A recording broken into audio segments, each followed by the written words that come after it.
تعالی فی الکلام الکریم وَإِذْ أَخَذَ اللَّهُ مِيثَاقَ النَّبِيِّينَ لَمَا آتَيْتُكُم مِّن کتاب وحکمة ثم جاءکم رسول مصدق لما معکم لتؤمنن به ولتنصرنه صدق اللہ العظیم۔ محبت و پیار کے ساتھ درود پاک کا نذرانہ پیش کیجیے۔ الصلاۃ والسلام علیک یا سیدی یا رسول اللہ وعلی آلک واصحابک یا سیدی یا حبیب اللہ۔ الصلاۃ والسلام علیک یا سیدی یا نبی اللہ وعلی آلک واصحابک یا سیدی یا نور اللہ۔ مولا صلی وسلم دائما ابدا علی حبیبک خیر الخلق کلہم منزہ عن شریک فی محاسنہ فجوہر الحسن فیہ غیر منقسم یا اکرم الخلق مالی من الوذ بہ سواک عند حلول الحادث العمم ولن یلیک رسول اللہ جاءک بیذ الکریم تجلی باسم منتقم محمد تاج رسول اللہ قاطبۃ محمد صادق الاقوال والکلم رب صلی وسلم دائما ابدا علی حبیبک خیر الخلق کلہم۔ اللہ جل مجدہ الکریم کی حمد و ثنا اور اس کے پیارے حبیب سید المرسلین خاتم النبیین امام الانبیاء حضرت محمد مصطفیٰ احمد مجتبیٰ صلی اللہ تعالیٰ علیہ وآلہ وسلم کی بارگاہ ناز میں ہدیہ درود و سلام بس ادب و احترام عرض کرنے کے بعد زیب مسند صدارت پیر طریقت رہبر شریعت پروردہ آغوش ولایت حضرت صاحبزادہ پیر محمد ولید احمد جواد صاحب بانی محفل حضرت علامہ مولانا مفتی محمد قاسم مجددی صاحب دیگر حاضرین معزز سامعین السلام علیکم ورحمۃ اللہ وبرکاتہ۔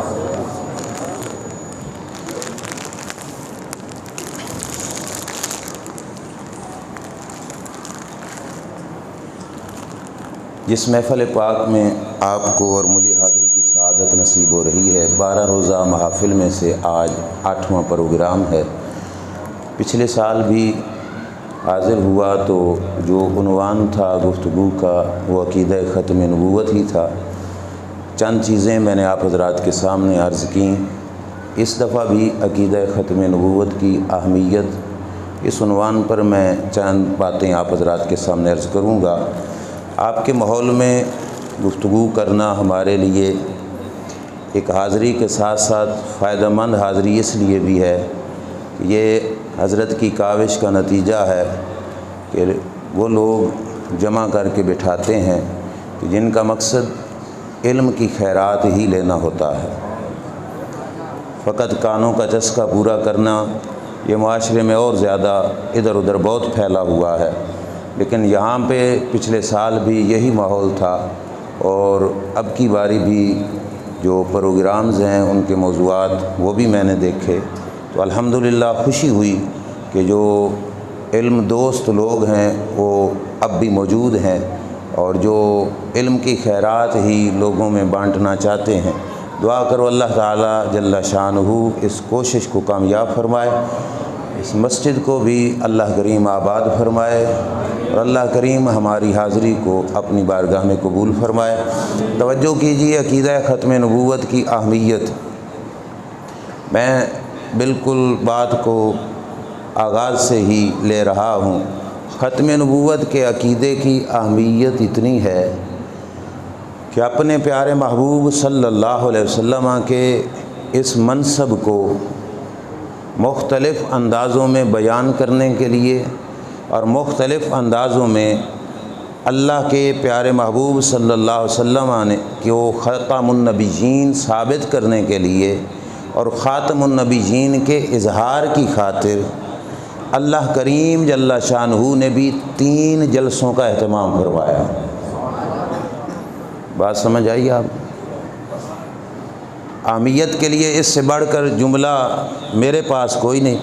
یہ بہت بڑا جملہ ہے کہ ختم نبوت کے اظہار کے لیے اپنے محبوب کی ختم نبوت کو اپنے بندوں پر ظاہر کرنے کے لیے رب ذوالجلال نے بھی 3 موقعوں پر جلسوں کا اہتمام فرمایا۔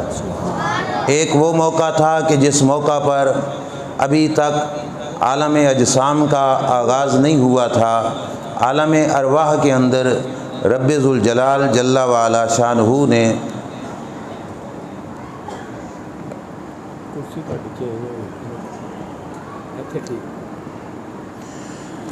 اللہ تبارک و تعالی جل شانہ نے اس وقت بھی ایک جلسے کا اہتمام فرمایا جس کے اندر اپنے محبوب کی ختم نبوت کا اظہار فرمایا۔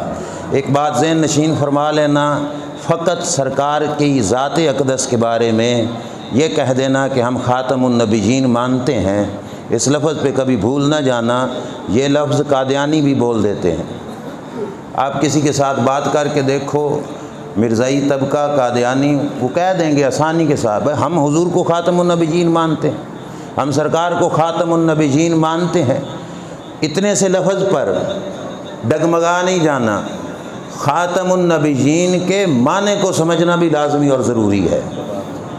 وجہ یہ ہے کہ خاتم النبیین کہہ کر وہ اپنی مرضی کا مطلب بیان کر دیتے ہیں، اور اللہ کے فضل سے ہم نے خاتم النبیین کا وہ معنی جو دور صحابہ سے چلا، اور دور صحابہ میں جو عقیدہ صحابہ کی تشریح فاضل بریلوی امام اہل سنت رحمۃ اللہ تعالی علیہ نے فرمائی، اس کے زیر سایہ خاتم النبیین کا معنی سمجھنا ہے۔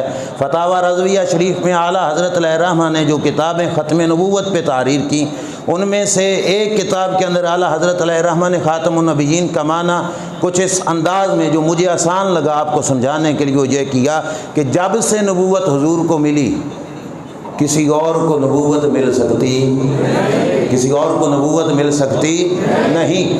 پہلے کا کوئی نبی حضور کی نبوت کے بعد آ جائے، سرکار کی نبوت میں کوئی خلل، ختم نبوت میں بھی کوئی خلل، عیسیٰ علیہ السلام کا آنا یہ حضور کی ختم نبوت کے لیے نقصان دہ نہیں۔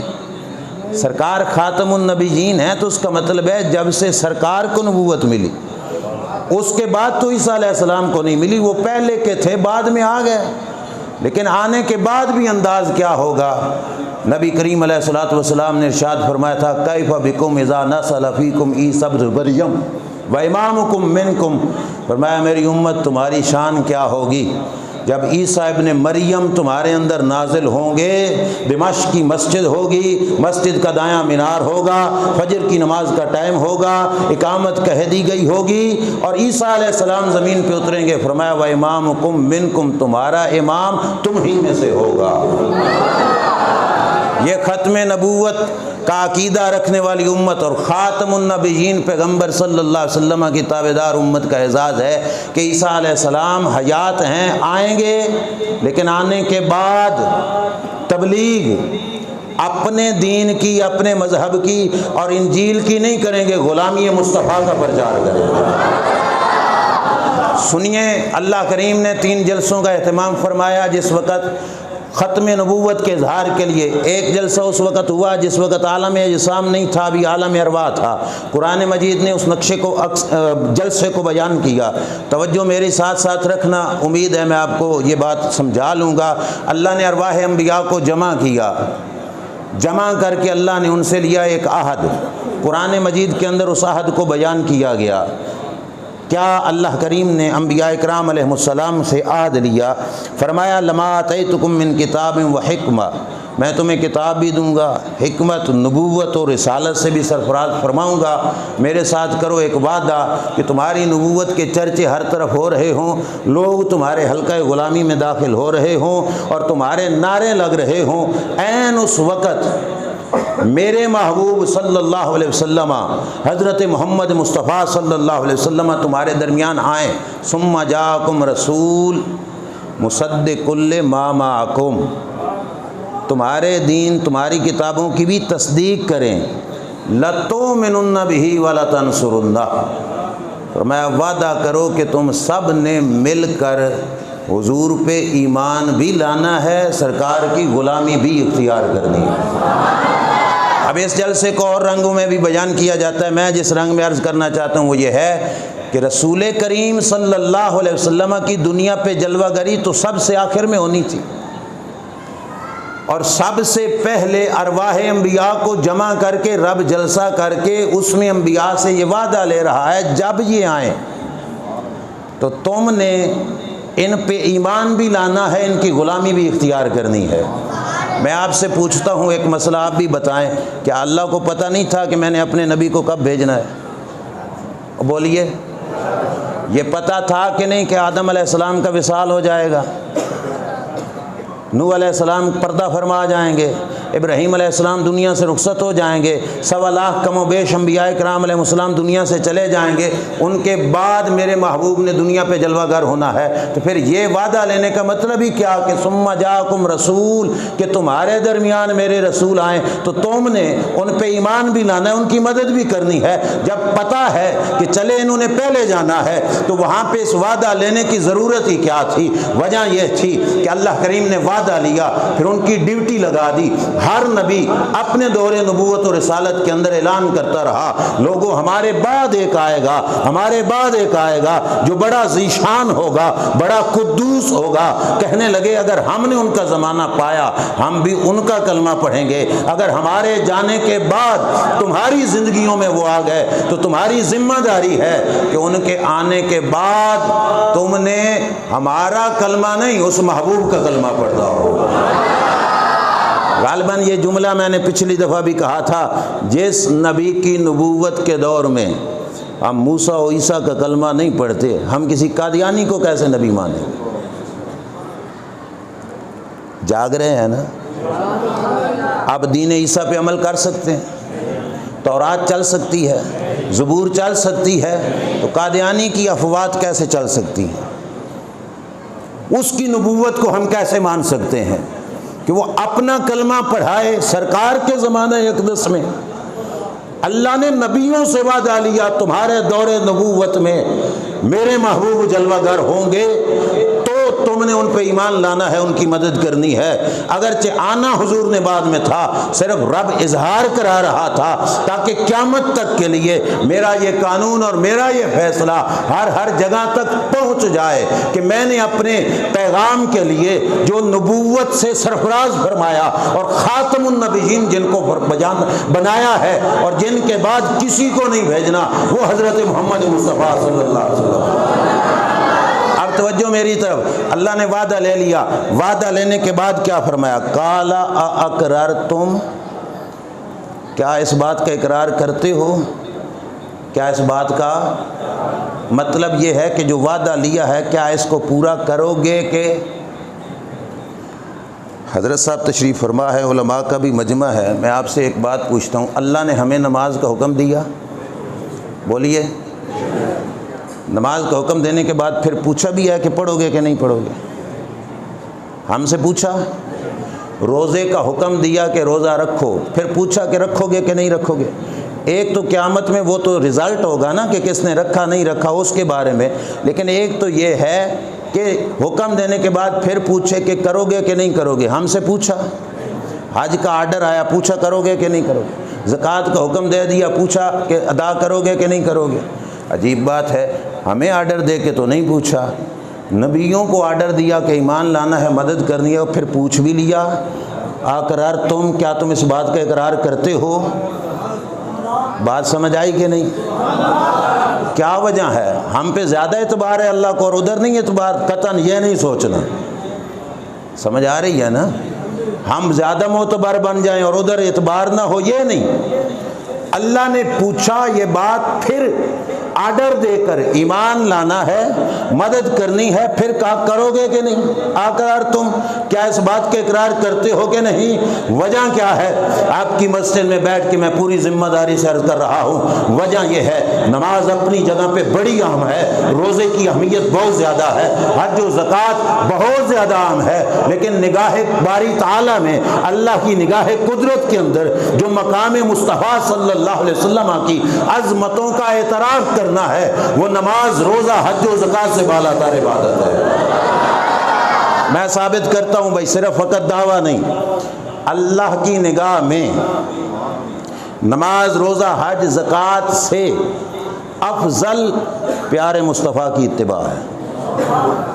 بول پڑھو، ڈرنا نہیں ہے، بات غلط کہوں، حضرت بھی بیٹھے ہیں، ہماری اصلاح ہو جائے گی، اور بات صحیح ہو تو آپ کو اس پہ گھبرانے کی کوئی ضرورت نہیں۔ نماز، روزہ، حج، زکوٰۃ رب بعد میں دیکھتا ہے، اپنے محبوب کی نوکری پہلے دیکھتا ہے۔ چلو جی، دلیل سٹارٹ ہونے لگی ہے، میرے ساتھ چلنا۔ ارکان اسلام میں سے نماز، روزہ، حج اور زکوٰۃ، ٹھیک ہے، ساتھ کلمہ شہادت، ان چار میں سے نماز، روزہ، حج، زکوٰۃ سب سے افضل عبادت کون سی ہے؟ بولو نا۔ نماز۔ سب سے افضل کیا ہے؟ نماز۔ نمازیں کتنی ہیں؟ 5 نمازوں میں سے سب سے افضل نماز کون سی ہے؟ بولیے۔ عصر کی نماز سب سے افضل نماز ہے، لیکن عبادت میں سب سے افضل نماز، اور نمازوں میں نماز عصر سب سے فضیلت والی نماز ہے۔ لیکن فاضل بریلوی سے پوچھو تو کہتے ہیں مولا علی نے واری تیری نیند پر نماز، اور وہ بھی عصر جو سب سے اعلیٰ خطر کی ہے۔ اللہ مولا علی سے ناراض ہو گیا پھر؟ بولو نا۔ مولا علی نے واری تیری نیند پر، حضور کی نیند کی وجہ سے نماز عصر قضا ہو گئی، اللہ ناراض ہوا مولا علی سے؟ نہیں۔ کیوں؟ ہمارا عقیدہ ہے کہ عبادت لازم ضرور کی ہے اس نے، لیکن اس کا مقصد عبادت سے قیام نہیں، رکوع نہیں، سجدے نہیں ہیں۔ اللہ عبادت میں بھی دیکھتا ہے تو اپنے یار کی غلامی کو دیکھتا ہے۔ فجر کی کتنی رکعتیں پڑھتے ہو بھائی؟ نہیں، فرض کتنے پڑھتے ہو؟ 2 فرض پڑھتے ہو۔ اگر اللہ کا مقصد ہم سے سجدہ ہی کروانا ہے، کوئی صوفی صاحب صبح سویرے سویرے اٹھیں اور ان کو چاہ چڑھے کہ میں نے رب کو سجدہ بہتا کرنا ہے، زیادہ نیکی کر لوں، زیادہ عبادت کر لوں، میرے پاس آج ٹائم زیادہ ہے، چلو میں 2 کی بجائے 4 فرض پڑھ لیتا ہوں۔ اگر 4 فرض پڑھے تو اللہ قبول فرمائے گا؟ بولو نا۔ کیوں جی؟ اگر مقصد ہے قیام تو قیام تو بڑھ گیا، مقصد ہے رکوع تو رکوع تو بڑھ گئے، مقصد ہے سجدہ تو سجدہ تو بڑھ گیا۔ اللہ کو خوشی سے قبول کرنا چاہیے تھا، مگر رب اس کے 4 واپس کر دے گا۔ جس نے 2 پڑھے اس کے 2۔ وجہ کیا ہے؟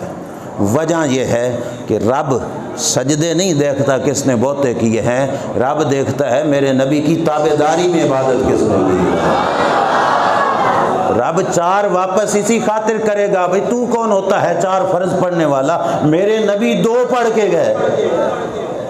اب جب قیامت تک جو بندہ ان کی غلامی میں رہ کر 2 ہی پڑھے گا، میں اس کو قبول فرماؤں گا۔ تو نماز سے بھی افضل ضرورت تھی اس چیز کی، لَتُؤْمِنُنَّ بِهِ وَلَا تَنْصُرُنَّهُ، اس واسطے نماز کا نہیں پوچھا کرو گے کہ نہیں، اس کا پوچھا نبیوں کو کہہ کر بھی، اقررتم، کیا اس بات کا اقرار کرتے ہو؟ کیا اس بات کا اقرار کرتے ہو کہ تم ایسا کرو گے کہ نہیں؟ تو نماز سے بھی افضل حضور کی تابعداری، حضور کی نماز سے بھی افضل۔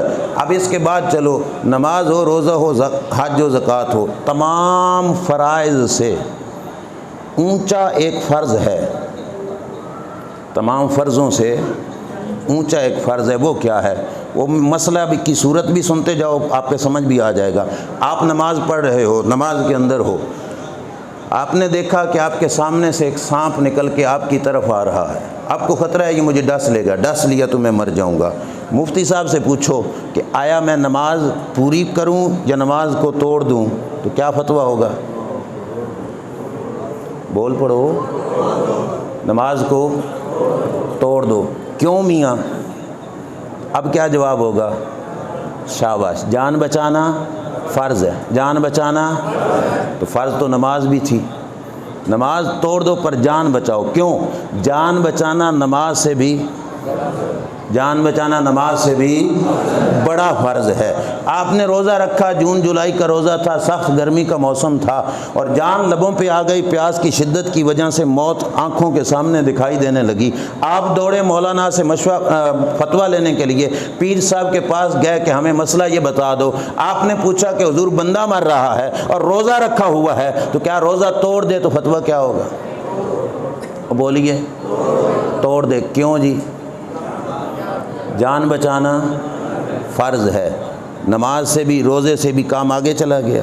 ایک بندے نے زکوٰۃ کے پیسے نکالے ہوئے تھے، میں نے زکوٰۃ ادا کرنی، خدا نخواستہ لٹ گیا، اب ٹوٹل سرمایہ ختم ہو گیا، اب وہ پیسے زکوٰۃ کے فقیر کو دے تو خود بھوکا مرتا ہے۔ مولانا سے جا کے پوچھا حضرت بتاؤ کہ وہ پیسے فقیر کو دے کے خود بھوکا مر جاؤں یا خود اپنے پیٹ پالنے کے لیے راشن خرید کے کچھ کھا کے اپنی زندگی بچاؤں؟ تو فتویٰ کیا ہوگا کہ اپنے لیے کیا کرو، راشن لے کر اپنی زندگی بچاؤ۔ کیوں میاں؟ جان بچانا۔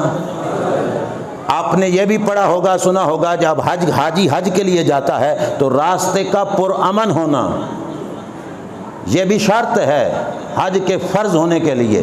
اگر راستہ ہو پر خطر، آپ کو یہ لگے کہ میں یہاں سے وہاں تک گیا تو راستے میں دشمن میری جان لے لے گا، تو حج آپ پہ فرض حج سے بھی اوپر فرض کیا ہے؟ نماز سے بھی اوپر، روزے سے بھی اوپر، زکوٰۃ سے بھی اوپر۔ اعلیٰ حضرت نے فرمایا صدیق بلکہ غار میں جان ان پہ دے چکے، صدیق بلکہ غار میں جان ان پہ دے چکے، اور حفظ جان تو جان فروز غرر کی ہے۔ کہا ہوئے سارے فرضوں سے بڑا فرض اپنی جان کو بچانا ہے، لیکن جب بات ذات مصطفیٰ صلی اللہ علیہ وسلم کی آ جائے تو پھر نماز، روزہ، حج و زکوٰۃ سے بڑھ جانے والا فریضہ جان کا بچانا، وہاں پہ اس کو بھی نہیں دیکھا جاتا، اپنی جان بھی وار کر ذات مصطفیٰ پر یہ ظاہر کیا جاتا ہے کہ ہم نماز، روزہ، حج و زکوٰۃ کو عبادت ضرور مانتے ہیں پر غلامی مصطفیٰ کو سب سے بڑی عبادت مانتے ہیں۔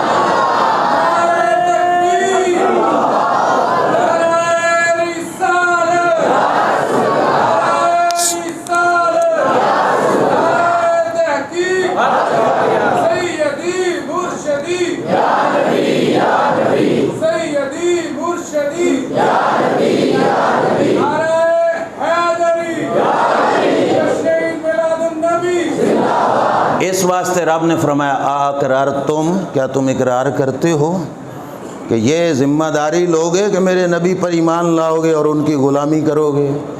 یہ اظہار ختم نبوت ہی تھا نا، کہ رب بتانا چاہتا تھا کہ میں نے کسی اور نبی کے لیے پہلے وعدے نہیں لیے، ان کے لیے لے رہا ہوں۔ وجہ یہ ہے کہ ان کے جیسا صفِ انبیاء میں بھی کوئی نہیں، ان کے جیسا صفِ انبیاء میں بھی کوئی نہیں۔ رب نے وعدہ لیا، اور یہ دیکھ لو نماز سے بھی اور جان بچانے سے بھی بڑی نیکی تھی، اس واسطے اس کا اقرار کیا۔ اور فاضل بریلوی رحمۃ اللہ تعالیٰ علیہ نے یہ دونوں باتیں کہہ کے کیا فرمایا؟ ہاں تو نے ان کو جان، انہیں پھیر دی نماز، اور وہ تو کر چکے تھے جو کرنی بشر کی ہے۔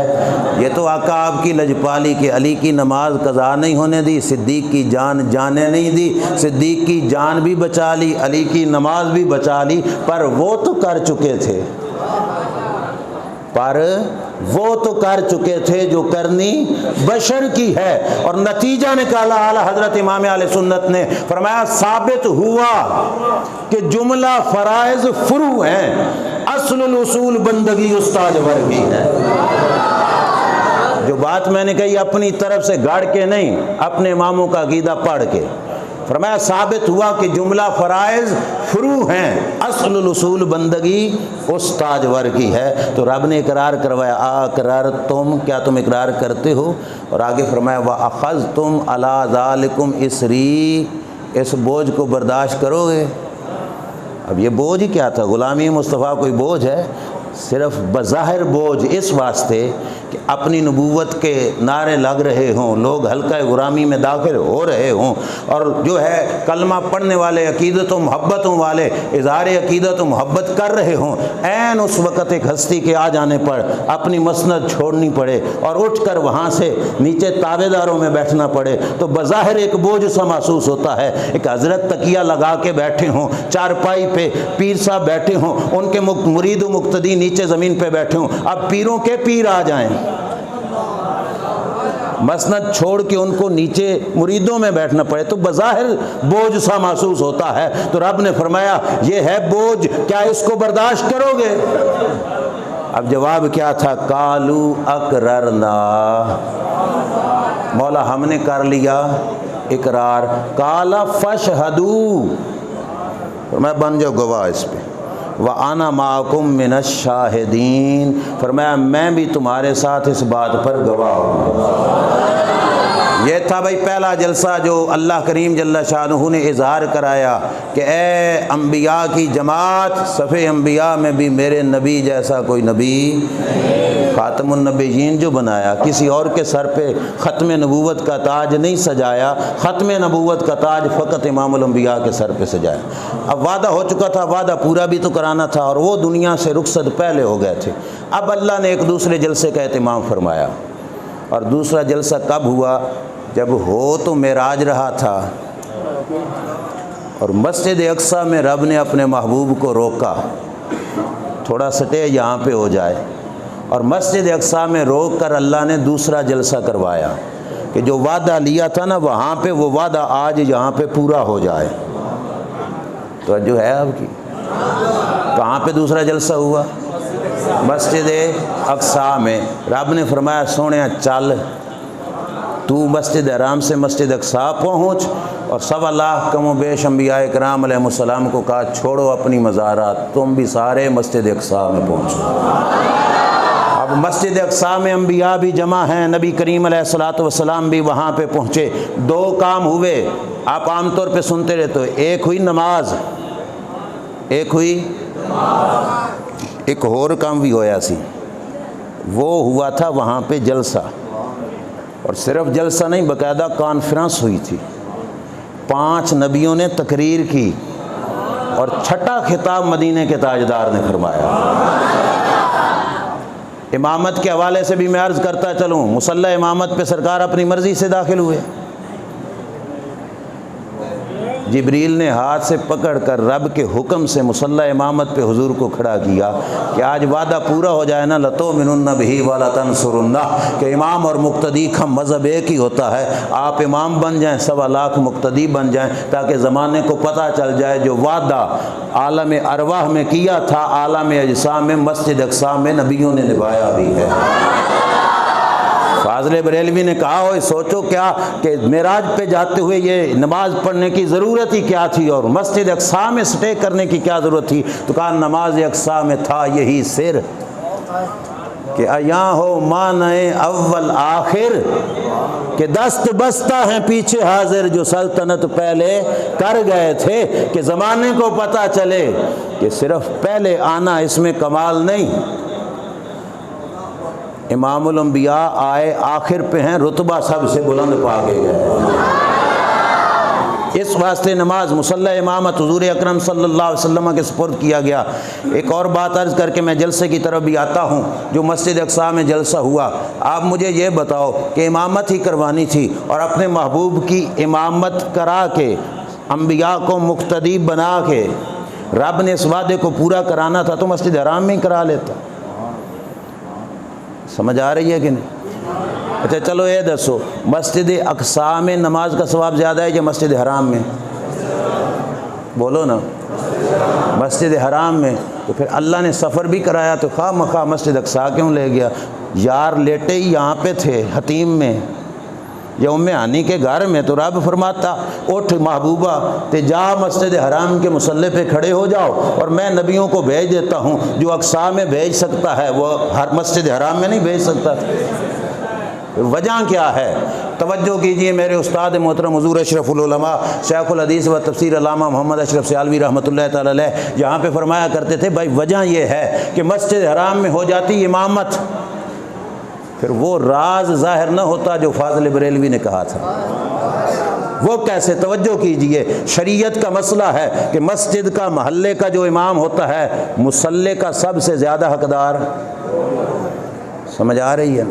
کوئی شیخ الحدیث آ جائے، کوئی شیخ القرآن آ جائے، کوئی امام الوقت آ جائے، کوئی پیر طریقت آ جائے، مصلی امامت کا زیادہ حق کس کا ہے؟ جو محلے کا امام ہے۔ مسئلہ سمجھ آ گیا نا؟ آ گئی سمجھنا؟ محلے کا امام زیادہ حقدار ہے کس کا؟ مصلی کا۔ اب یہ مسئلہ ذہن میں رکھ کے دوبارہ پلٹو اپنی بات کی طرف، مسجد حرام میں امامت کیوں نہیں ہوئی؟ مسجد اقصیٰ میں کیوں جا کے کرائی؟ وجہ یہ ہے کہ اگر ہو جاتی مسجد حرام میں امامت اور سرکار مصلی پہ کھڑے ہوتے ہم نے تو کہنا تھا کہ یہ دلیل ہے افضلیت کی، ٹھیک ہے نا، لیکن کوئی یار لوگ کہتے او نہیں جی مصلی پہ کھڑے ہوئے محلے کی امامت کی وجہ سے کہ مکہ شریف تھا حضور کے محلے میں، اور محلے کے امام کا حق ہوتا ہے کہ وہ مصلی پہ کھڑا ہو جائے، چاہے کوئی بڑا آ بھی جائے تو وہ کہہ سکتے تھے کہ یہ محلے داری کی وجہ سے مصلی امامت پہ کھڑے ہوئے۔ رب نے کہا نا محبوب، چھوڑ دے اپنا محلہ، چھوڑ دے اپنا علاقہ، چھوڑ دے مسجد حرام کی امامت، پہنچ جاؤ مسجد اقصیٰ میں۔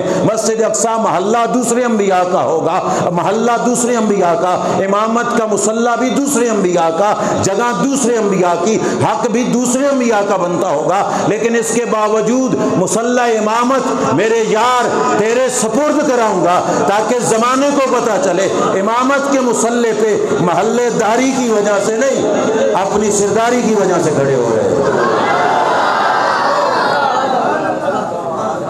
مصلی امامت پہ محلے داری کی وجہ سے نہیں، اپنی سرداری کی وجہ سے کھڑے ہو رہے ہیں، کیونکہ صفِ انبیاء میں بھی ان کے جیسا، صفِ انبیاء میں بھی ان کے جیسا، اس واسطے مصلی امامت پہ کھڑا کیا۔ چلو جی جلسہ ہوا، نماز کے بعد جس وقت جلسہ شروع ہوا، جلسے کے اندر خطاب 5 انبیاء کے، اور چھٹا خطاب پیارے مصطفیٰ صلی اللہ علیہ وسلم۔ وہ سننا چاہتے ہو جی؟ میری تقریر سن لی، اب نبیوں کی تقریر بھی سن، ان کے الفاظ جو نقل ہو کیا ہے وہ میں آپ حضرات کو سنانے لگا ہوں۔ انبیاء کرام علیہ السلام وہاں پہ جمع ہیں، اور جلسے کی کرامت اور عزت تو دیکھو کیا ہے، ہم سینکڑوں کے حساب سے بیٹھے اور وہاں پہ لاکھ کا مجمع، لاکھ سے زیادہ کا مجمع، ہزاروں کا مجمع، اور یہاں پہ بچے بھی ہیں، جوان بھی ہیں، بوڑھے بھی ہیں، علماء بھی ہیں اور ان پڑھ بھی موجود ہیں، اور کمال نہیں وہ جلسہ جس جلسے میں سارے کے سارے رب کے نبی، کسی کے بارے میں ان پڑھ ہونے کا وہم بھی نہیں کرنا، بڑے کامل درجے کے امام، امام الائمہ، بڑے بڑے جو ہے تاجدار نبی، بڑی بڑی شانوں والے انبیاء سارے کھڑے ہیں۔ جلسہ ہونے لگا، جلسے کے اندر تقریر شروع کی۔ سب سے پہلے جس وقت خطاب شروع ہوا، اللہ کے نبی حضرت ابراہیم علیہ السلام نے اٹھ کے پہلا خطاب فرمایا۔ کس نے؟ سننا بھائی، الفاظ میں ہو بہو وہی پڑھنے لگا ہوں، اور میں جلدی جلدی سے ان الفاظ کو آپ کے سامنے عرض کرتا ہوں تبرک کی خاطر۔ الحمدللہ الذی اتخذنی خلیلا، ابراہیم علیہ السلام کا پہلا جملہ تھا، ساری تعریفیں اس رب کی جس نے مجھے اپنا خلیل بنایا۔ آگے کیا کہا؟ وَآتَانِي مُلْكًا عَظِيمًا، ساری تعریفیں اس رب کی جس نے مجھے بہت بڑا ملک عطا فرمایا۔ اور آگے کہا وَجَعَلَنِي أُمَّةً قَانِتًا يُؤْتَمُّ بِهِ، اللہ نے مجھے امام بنایا کہ لوگ میرے پیروکار بنے۔ اللہ نے امام بنایا۔ دیکھو نا، آج ہم محمدی ہیں لیکن ملت کون سی ہے؟ ملت ہے تو بہت بڑا امام بنے گے نہیں۔ وہی کہا کہ اللہ نے مجھے امام بنایا۔ وَأَنْقَذَنِي مِنَ النَّارِ، رب نے مجھے نار نمرود سے نجات بخشی۔ اور آگے کہا وَجَعَلَهَا عَلَيَّ بَرْدًا وَسَلَامًا، نار نمرود کو مجھ پہ ٹھنڈا بھی کیا، سلامتی والا بھی بنایا۔ بس اتنی سی تقریر تھی، ابراہیم علیہ السلام بیٹھ گئے، ایک خطاب ہو گیا جی۔ دوسرا خطاب شروع ہوا۔ دوسرا خطاب کس نے کیا؟ اللہ کے نبی حضرت موسیٰ علیہ السلام۔ یاد رکھ سو گے نہیں؟ عموماً جلسہ ہوتا ہے، صبح جا کے پوچھو بھائی تو کہتے ہیں جی چاس بڑی آئی ہے، کوئی بندہ پوچھ لے بھائی بات کوئی ایک آ تو ایک گل ہی یاد نہیں ہوتی، تو میں اسی لیے سے بتا رہا ہوں آپ کو کہ آپ کو یہ بات یاد بھی رہے۔ پہلا خطاب کس کا؟ اور دوسرا موسیٰ علیہ السلام کا۔ موسیٰ علیہ السلام کا خطاب شروع ہوا، کہنے لگے الحمدللہ الذی کلمنی تکلیما، ساری تعریف اس رب کی جس نے مجھے کلیم اللہ بنایا۔ اور آگے کہنے لگے وجعل ہلاک آل فرعون ونجات بنی اسرائیل علی یدی، اللہ نے میرے ہاتھوں پر فرعون کو ہلاک کیا اور میرے ہاتھوں سے ہی بنی اسرائیل کو نجات عطا فرمائی۔ کیا کہا؟ میرے ہاتھوں سے فرعون غرق ہوا، میرے ہاتھوں سے ہی بنی اسرائیل کو نجات ملی۔ وقت بہت تھوڑا ہے، کہنا بہت کچھ ہے، لیکن یہ بات ویسے ہی میں ضروری سمجھتا ہوں۔ یہ بتاؤ کہ جملہ صحیح تھا کہ غلط؟ اساں کون ہونے فیصلہ کرنے والے؟ اللہ کے نبی کی بات تھی، لیکن ہمارا ایمان ہے کیا ہے؟ سچ۔ کیا ہے؟ حق، سچ کی بات کہی موسیٰ علیہ السلام. لیکن قرآن تو کہتا ہے وَأَغْرَقْنَا آلَ فِرْعَوْنَ. اللہ فرماتا ہے غرق تو میں کیتا، فرعون کو غرق. اور جب بنی اسرائیل کی نجات کی بات آئی تو رب نے فرمایا فَأَنْجَيْنَاكُمْ، نجات بھی تم کو ہم نے دی. رب فرماتا ہے میں نے نجات بخشی، میں نے غرق کیا. موسیٰ علیہ السلام فرماتے ہیں کہ میرے ہاتھوں پہ ہلاکت ہوئی فرعون کی، میرے ہاتھوں سے بنی اسرائیل کو نجات ملی. اب کدھر جاؤ گے؟ گھبرانے کی کوئی ضرورت نہیں. بھلا ہو ہمارے اماموں کا، بھلا ہو ہمارے مرشدین کا، بھلا ہو علماء کا، جنہوں نے عقیدہ حق کا سنبھال کر ہمارے تک پہنچایا. ہمیں کوئی پریشانی نہیں، ہم کہیں گے قرآن بھی سچا. موسیٰ علیہ السلام کا خطاب بھی نجات رب نے دی تھی، وسیلہ موسیٰ علیہ السلام کا تھا. نسبت ادھر کرو تب بھی جائز ہے، نسبت ادھر کرو تب بھی جائز ہے. سمجھ آ گئی کہ نہیں؟ اے گھر کہہ دیتا جی، لوگ کہہ دیتے ہیں پیراں دیتا، فوراً فتویٰ شرک آ جاتا ہے. اور نہیں، مطلب یہ ہے دینے والا وہ ہے، ان کی دعا سبب بن گئی، ان کی دعا وسیلہ بن گئی. اس واسطے یہاں پہ بھی عقیدہ ہمارا ظاہر ہو رہا تھا مسجد اقصیٰ میں، غرق رب نے کیا، وسیلہ موسیٰ علیہ السلام بنے تھے، نسبت ادھر بھی جائز. نسبت سمجھ آ گئی کہ نہیں؟ موسیٰ علیہ السلام آگے اپنی تقریر کو چلاتے ہوئے ارشاد فرماتے ہیں وَجَعَلَ مِنْ أُمَّتِي قَوْمًا يَهْدُونَ بِالْحَقِّ وَبِهِ يَعْدِلُونَ. میری امت کے کچھ لوگوں کو ہدایت و حق کی تبلیغ کرتے رہے. موسیٰ علیہ السلام اتنی تقریر کر کے بیٹھ گئے. تیسرا خطاب ہوا حضرت داؤد علیہ السلام. کس کا؟ سنو جی، حضرت داؤد علیہ السلام اٹھے کہا الحمدللہ الذی جعل لی ملکا عظیما.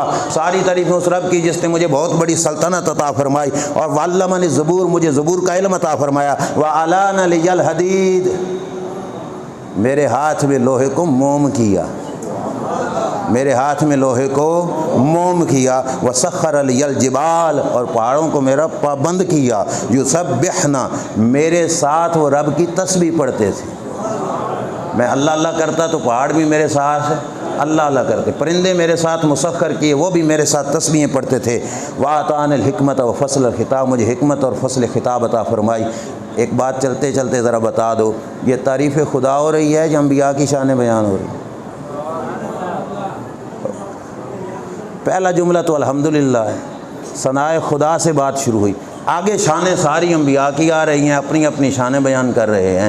تو تعریف خدا ہو رہی ہے یا تعریف انبیاء ہو رہی ہے؟ کوئی مسئلہ نہیں پریشانی کا، تعریف انبیاء ہی تعریف خدا ہے. جتنی شانیں وہ اپنی بیان کر رہے ہیں، پہلے جملے میں لفظ الحمدللہ ذکر کر کے بتا دیا کہ ہماری ذاتی نہیں، جتنے بھی مرتبے ہیں سارے کے سارے رب کے عطا کردہ. تو تعریف انبیاء بھی تعریف انبیاء بھی تعریف خدا ہے. اس واسطے انبیاء کرام علیہ السلام الحمدللہ سے بات شروع کرتے ہیں اور شانیں اپنی بیان کر رہے ہیں. حضرت داؤد کا خطاب ختم ہو گیا. کتنے ہو گئے جی؟ یاد کر لو، 3 ہو گئے. چوتھا خطاب حضرت سلیمان علیہ السلام کا. چوتھا خطاب حضرت سلیمان علیہ السلام کا. حضرت سلیمان علیہ السلام اٹھے کہنے لگے الحمدللہ الذی سخر لی الرياح وسخر لی الشیاطین. فرمایا ساری تعریفیں رب کی جس نے میری حکومت ہواؤں پہ بھی چلائی، میری حکومت ہواؤں پہ بھی چلائی، میری حکومت جنوں شیطانوں پہ بھی چلائی. یہ سارے کے سارے میرے تابعدار بنے. وعلمنی منطق الطیر، ساری تعریفیں اس رب کی جس نے مجھے پرندوں کی بولیوں کا علم عطا فرمایا، پرندوں کی بولیوں کا علم عطا فرمایا. آگے کا وَآتَانِي مِن كُلِّ شَيْءٍ فَضْلًا، اللہ نے ہر قسم کی مجھے فضیلت عطا فرمائی. حضرت سلیمان علیہ السلام نے یہ کہا وَآتَانِي مُلْكًا عَظِيمًا لَا يَنبَغِي لِأَحَدٍ مِّن بَعْدِي، فرمایا مجھے بہت بڑی سلطنت عطا فرمائی جو میں نے رب سے مانگی تھی اور کہا تھا ایسی سلطنت مولا دینا جیسی کسی اور کی نہ ہو. یہ سلطنت رب نے مجھے بخشی. وَجَعَلَ مُلْكِي مُلْكًا طَيِّبًا لَيْسَ فِيهِ حساب، اور اللہ نے میرا ملک ایسا بنایا کہ جس میں رب نے مجھ سے حساب کوئی نہیں لینا. ھذا عطاؤنا فامنن او امسک بغیر حساب، فامنن او امسک بغیر حساب. رب کا وعدہ ہی یہی تھا. وہ حضرت سلیمان علیہ السلام نے بتایا. کتنے خطاب ہو گئے؟ 5واں خطاب بھائی شروع ہو گیا.